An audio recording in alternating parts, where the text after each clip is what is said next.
What do you know? The hurricane passed and I'm alive. Yeah, so I made that video last night talking about how there was like that hurricane coming through, and I was trying to be careful with like how long I made that video in particular, just in case the power went out or just in case anything crazy happened. And guess what? There was literally like nothing that happened yesterday. There wasn't even a thunderstorm. Like, it was downpouring a little bit, but there wasn't even any thunder or lightning or anything. Like, it downpoured for a little bit in the morning, like maybe like 2 hours, and that was it. The power didn't even go out once. So yeah, I'm alive, I'm fine. Before we get any further in the video though, I need like everybody's attention. That PC that you've seen back there for the last couple hundred videos, yeah, it's starting to fail on me. And you know, before anybody asks anything like, did you check this? Did you check this? Did you troubleshoot this? Look, I've been building PCs for the better part of the decade. I know what I'm doing. I've done all the troubleshooting. I know what the problems are. There's a lot of things failing me on that computer just all around the board, including, you know, like the power supply, the thing that, you know, gives power to the PC itself. I kid you not, every time that I go to turn on that PC, I have to jump start it to turn it on. So not only is there a lot of things going wrong with the PC itself, but the parts inside of it just sucked in general. Like my CPU is literally from 2012. I've been holding off the upgrade for as long as I can, but at this point, like I said, I literally can't turn on the PC without jump starting it. So if you're able to support me, I created a GoFundMe last night, and I will have it be the top link in the description. So if anybody's able to support, whether it's 1 cent or $5 or anything more than that, it is seriously beyond appreciated. The goal that I have set on there right now is 200, but honestly, even if we can't reach that, I will make do with however much we can raise. I have an RX 550 inside of my PC that does still work, so worst comes to worst,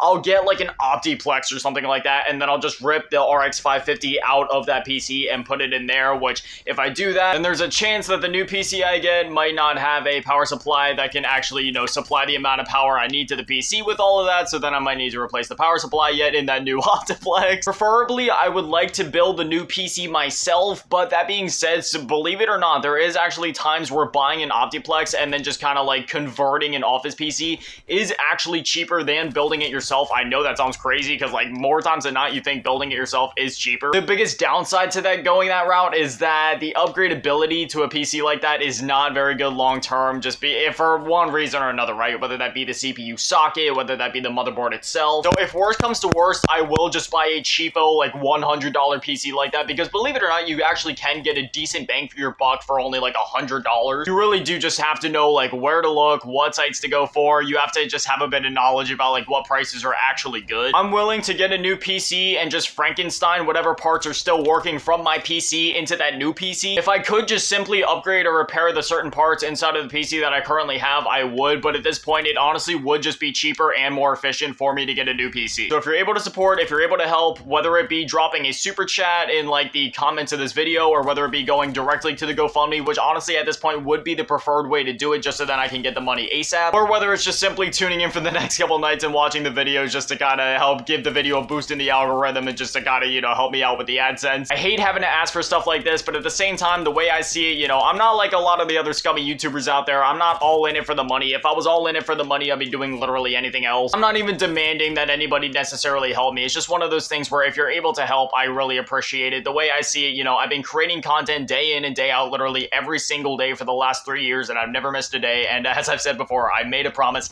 I will never miss a day. So at the very least, if anybody is able to help, and only if you're able to help, and only if you're willing to help, do not feel pressure to do so, then I feel like asking for a couple donations in my time of need really isn't a big deal. Do I like the fact that I have to do that? No, but the fact of the matter is PCs are not cheap, and with the market still heavily inflated with everything that happened during 2020, I'm not gonna say it for reasons. It's not something where I can just, you know, reasonably pull out money and just kind of slap it down for a new PC. I do YouTube full time, but that doesn't mean that my channel is big enough for me to just kind of pull out money whenever I need it. I'm still like a normal human being with a normal amount of income. That being said, we'll shut up about the money now. Again, don't feel pressured. If you're able to donate, that's awesome. I will seriously love you forever, and if you're not able to donate, that's okay. I will also love you forever just for simply watching this video. Anyway, you may be wondering why we're playing Cold War today, because, you know, Modern Warfare 2 Season 5 Reloaded came out yesterday. I was making a big deal about it in last night's video, like, hey, you know, I'm really excited to play the new update. Well, the thing is, I started to download the update yesterday at 1 p.m. when the update first went live. I left my Xbox on all day, and then when I went to bed, obviously, you know, I always shut my Xbox off at night. I don't like leaving devices on overnight. And then when I woke up this morning, you know, first thing, I turned my Xbox back on. I was like, all right, we're going to download this update. We're going to get it finished, because for those of you that don't know, download speeds can sometimes actually be affected by the amount of people trying to download the update at the same time. And this update, I'm sure that there's a lot of people like me that are still downloading it because the size of this update is massive. In fact, I'm just gonna go ahead and show it to you guys. Yeah, it's 100.65 gigabytes. For some reason, it's downloading at like 4 to 10 megabytes per second. I know I'm playing a game, but even when I'm not playing a game, like I wasn't playing a game this morning. I literally just turned my Xbox on and then I went over to my PC to do other work things. It was bouncing anywhere from like 5 to 30 megabytes. Sometimes it would go up to 40. Like I said, it's weird. For some reason, when it comes to updates in particular, if there's a lot of people just trying to download it at the same time, which let's be honest, with Call of Duty, especially with how big this update is, yeah, there's going to be a lot of people downloading it for the next couple of days, especially for the people that don't have internet that is as fast. It just really confuses me because, you know, I'm not the type to sit here and try to flex, be like, oh yeah, I got the fastest internet in the world, but like, I do have really fast internet. Normally when I'm downloading a game, it downloads in the hundreds of megabytes per second. For example, I was just re-downloading Cold War on my Xbox the other day, and if you guys know anything about Cold War, it's over 100 gigabytes, and I literally downloaded it in a matter of minutes. But for some reason, when it comes to Call of Duty updates in particular, and I'm assuming again it's just because so many people are doing it at once, it literally takes me hours to get them downloaded, and I have no idea why. It's not that way for any other update. Like, even for games like Minecraft, which are huge, like, I can only imagine how many people, you know, are downloading updates for that game. It downloads so fast. I miss the days when games just worked, you know, like, even back in the day, you know, in Call of Duty, like, we had updates sometimes, but even when those updates happened, they did not take that long. Like, you literally, because that was back with like the PS3 and the 360, right, where you gotta like turn on the game and then you gotta sit there and just watch the update happen.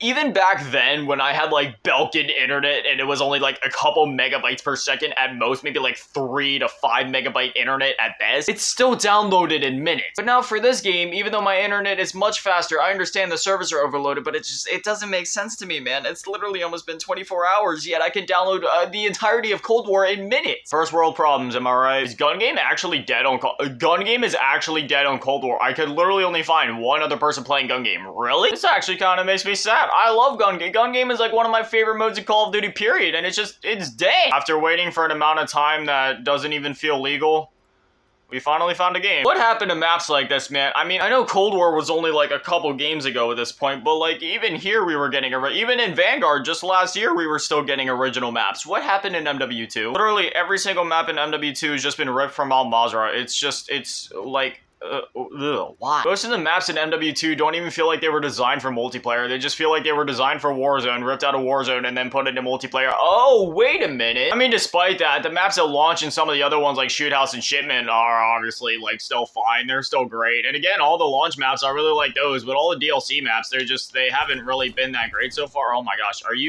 y'all are really stealing my kills already. I literally can't find anybody. You know, Satellite was also on the rotation. I was trying to vote for that one because I can destroy folks in that one. I have so much experience on that map because when the beta was first going on, for some reason that map popped up in my rotations like crazy. I would say that I know that map inside and out, but no, I literally know that map down to the pebble. Thank you.